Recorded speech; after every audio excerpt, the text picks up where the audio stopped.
नमस्ते दोस्तों, वापस एक बार मैं दीप कचपे और आपके लिए इस बार लेके आया हूँ एक बहुत ही ज़बरदस्त प्रोडक्ट, जिस प्रोडक्ट का नाम है NFO है। This is NFO basically. And what is NFO is all about transportation and logistic, because commuting और द ट्रांसपोर्टेशन और द लॉजिस्टिक और द एक जगह से दूसरी जगह जाना, ये हमारी ज़िंदगी का एक बहुत इंपॉर्टेंट, अहम और बहुत ही खास पार्ट रहा है। और बिना उसके हम लोग कुछ भी नहीं कर सकते, या सामान की आवागमन जब तक नहीं होगा, मतलब पूरी दुनिया जो है ये इस पर्टिकुलर एक कॉन्सेप्ट पे चलती है, called as transportation and logistic. तो आई बिलीव, चलो लेट्स से समझते हैं इसमें क्या वैल्यूएशन है। और ICSE के लोग क्या करते हैं, जब जिस चीज़ का सही टाइम होता है वो सही टाइम पे सही चीज़ें लोग लॉन्च करते हैं। तो 2018 में इन लोगों ने ग्लोबल फंड्स लॉन्च किए थे, जब पूरी दुनिया के ग्लोबल फंड्स गिरे हुए थे। उसके बाद इन्होंने PhD लॉन्च किया था, जो फार्मा गिरा हुआ था। उसके बाद now they are coming out with the, you can say, logistic fund. तो समझते हैं बेसिकली। वापस एक बार आपसे रिक्वेस्ट कि please do subscribe the channel. Imperial money, investment सही, फ्यूचर सही। लेट्स अंडरस्टैंड कि how this entire fund is basically. Fund का NFO चालू हुआ 6 तारीख से एंड चालू क्लोज होगा 20 तारीख के आसपास तक। Let's understand that how this entire concept of logistic and transportation. So economic growth engine तीन तरीके से होती है। एक तो ऑटो ओरिजिनल इक्विपमेंट मैन्युफैक्चरर्स जो रहते हैं वो OEMs, उसके बाद ऑटो एंजिलरीज जो है अलग अलग बैटरीज, इलेक्ट्रॉनिक्स, टायर्स, अलग अलग चीज़ें जो बनाती है, और फिर सप्लाई। तो सप्लाई चेन में आ जाएगा आपका रेल, शिपिंग, बहुत अलग बाकी की चीज़ें, राइट। तो ऑटो मतलब पहले क्या था, पहले नीड ऑफ द कार जो थी, मतलब अकेली कार चलती थी तो ऐसा लगता था oh my God what a luxury, और आज की तारीख में it's a need, right. And OEMs कैसे काम करते हैं, तो ऑटो सेक्टर को समझते हैं। तो 2 व्हीलर, इसमें मोपेड, इलेक्ट्रिक स्कूटर आती है, पैसेंजर व्हीकल, फिर कमर्शियल व्हीकल, और फिर 3 व्हीलर्स। ये 4 डिफरेंट सेक्टर्स आ जाते हैं। उसके बाद फिर और भी कुछ 1-2 सेक्टर और भी उसमें आएंगे, तो उसको भी समझने की कोशिश करेंगे। Now every auto you see has a lot of ancillaries embedded in it। मतलब हर एक जो एक चीज़ आप देखते हैं उसके अंदर ऐसा नहीं कि वो एक चीज़ देख रहे हो, उसके अंदर बहुत सारी चीज़ें हैं। उसमें कितनी एंसिलरीज है इसको समझने की कोशिश करते हैं।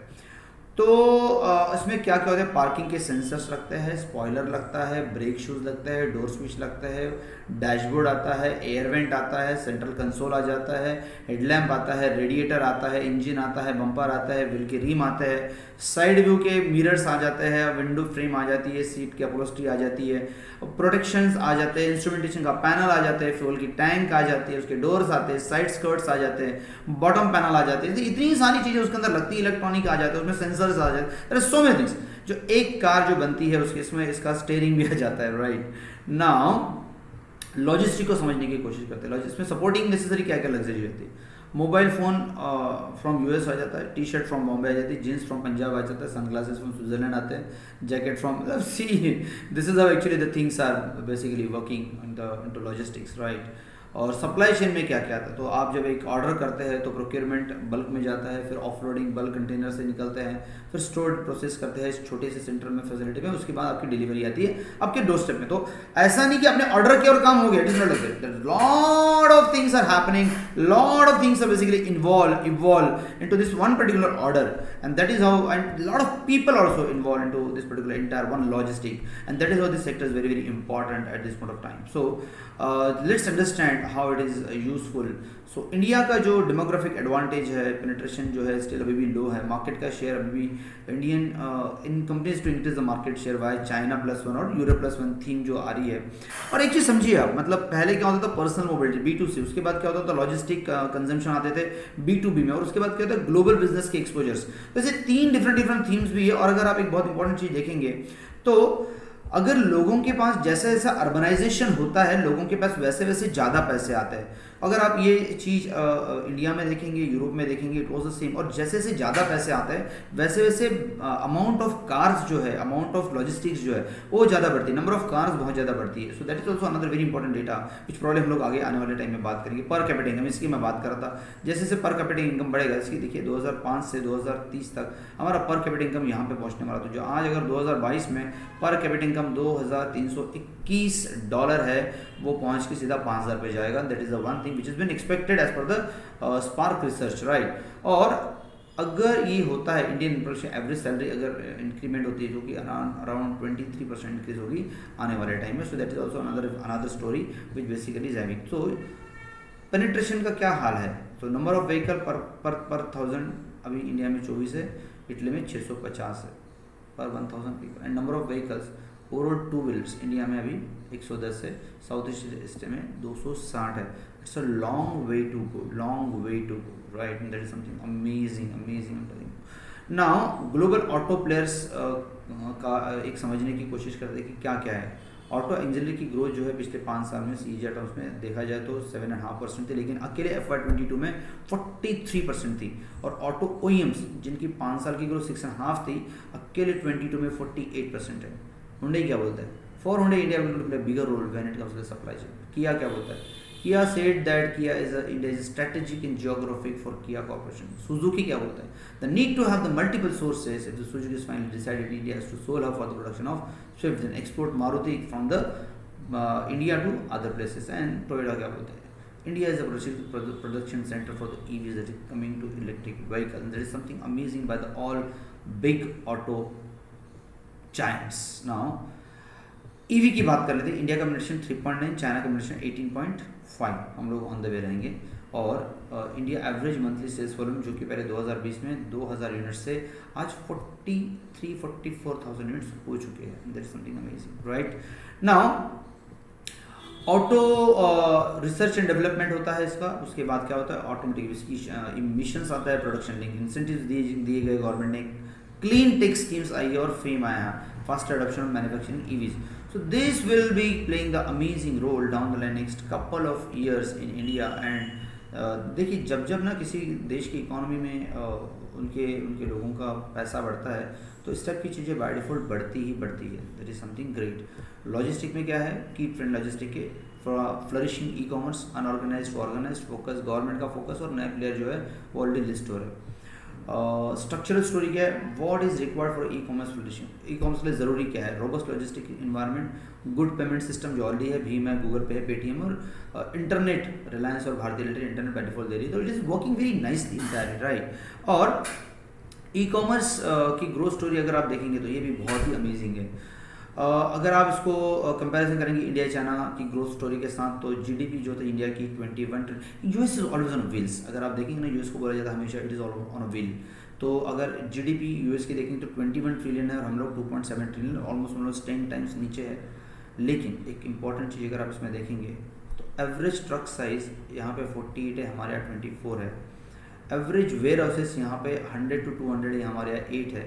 और पर कैपिटल लॉजिस्टिक जो है यहाँ पे $4,860 है और हमारे यहाँ 280. It's a long way to go to catch up the you can say. And average daily distance travel by US trucks are around 500, हमारे यहाँ 324.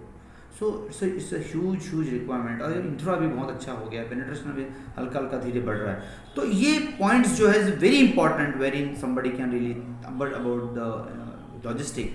और फ्रैगमेंटेड व अनऑर्गेनाइज्ड एंड ऑर्गेनाइज्ड, तो ये भी बहुत अच्छा डेटा पॉइंट है जहाँ पे ऑर्गेनाइज्ड टू अनऑर्गेनाइज्ड फ्रैगमेंटेशन आएगा. और गवर्नमेंट का फोकस है by default data unification, multi modal logistic cost कम आएंगी, एनएलपी ग्राउंड वर्क आएगा, एफिशिएंसी बढ़ेंगी. ये सारी चीज़ें जो है लॉजिस्टिक को बहुत अच्छा बनाएंगे. Coming to the very important point, investment objective क्या है? To generate the long term capital from this blend of top to bottom approach रहेगा. इन्वेस्टमेंट यूनिवर्स बहुत अच्छा है, राइट. मैन्युफैक्चरिंग हब जब भी बनेंगे तो मैन्युफैक्चरिंग हब को लॉजिस्टिक की ज़रूरत बाय डिफॉल्ट रहेगी. और that is something very which needed. Auto investment universe कहाँ पे रहेगा? तो ऑटो में ये कंपनियां हैं, ऑटो एएमसीज में this are the companies and logistic में all the lot of good companies are already available. So the entire universe is available. What I mean to say is that right now scheme को देखा जाए तो top 10 industries जो है उसमें आज की तारीख में 2 and 3 wheeler by the passenger vehicle, auto components से सारे आ रहे हैं. और टॉप 10 स्टॉक्स में अगर देखें तो महिंद्रा से लेके तो यू कैन से ट्यूब इन्वेस्टमेंट, अपोलो, एपीएल और ये सारी चीज़ें, अशोक लेलैंड वगैरह इस टाइप की चीज़ें बाय डिफॉल्ट आएंगी. थॉट प्रोसेस इस थीम के बारे में क्या है? तो case for investing at this point of time. Formalization of economy हुआ है तो शिफ्ट आएगा unorganize to organize. E commerce बहुत दबा के काम करेंगे, अंडर पेनिट्रेटेड है कंपेयर टू पीयर्स. और गवर्नमेंट इनिशिएटिव, सेक्टर फंड है, थोड़ा सा रिस्क भी ज़्यादा रहेगा बिकॉज इस वक्त जो वैल्यूएशन मिल रहे हैं बहुत अच्छे मिल रहे हैं, उसमें कोई तकलीफ नहीं है. लेकिन अपने को देखना पड़ेगा कि सेक्टर फंड में कभी भी क्या होता है कि it takes little more time if at all it will not got get work. और पैसेंजर व्हीकल का डेटा बहुत अच्छा है, टू व्हीलर का डेटा बहुत अच्छा है, बाउंस बैक बाय डिफॉल्ट करेगा. ये एक बहुत इंपॉर्टेंट चीज़ है, ऑटो एनर्जी का एलोकेशन ब्लू चिप में। ये पूरा का पूरा आपको हीट मैप दिखेगा कि how actually this guys have been done the asset allocation, our experience managing NFO. तो इन्होंने एकदम परफेक्ट टाइम पे परफेक्ट चीज़ लाई थी। इसके पहले जब इन्होंने एक एनएफओ लाया था उसका 60% सिंस इंसेप्शन मिला है, मैन्युफैक्चरिंग लाया था इन्होंने, अपॉर्चुनिटी लाया था इन्होंने, भारत कंजम्पशन लाया था।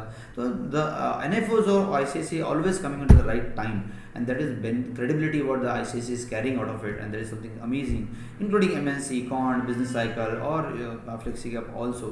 So they always launch the right fund at the right time. uh, Again, open-ended है ट्रांसपोर्टेशन लॉजिस्टिक का फंड। मिस्टर हरीश भिवानी और शर्मिला डिमेलो जो है, they are looking at the overseas funds and Indian equities also. So this is something good fund at this point of time. If you want to time the particular fund then you certainly can opt it. ये imperial money के online portal पे भी मिलता है, so you can opt this from the online portal of imperial money. Valuation suddenly बहुत अच्छे हैं transportation logistic के। आई बिलीव दैट 5% एलोकेशन इसको देने में कोई भी परहेज नहीं होना चाहिए हमको। For more details, you can certainly drop the comment, and I am here to available for every single query what actually you are carrying out. Thank you very much for watching this video. Please do subscribe to the channel Imperial Money Investment Safe Future Sahi.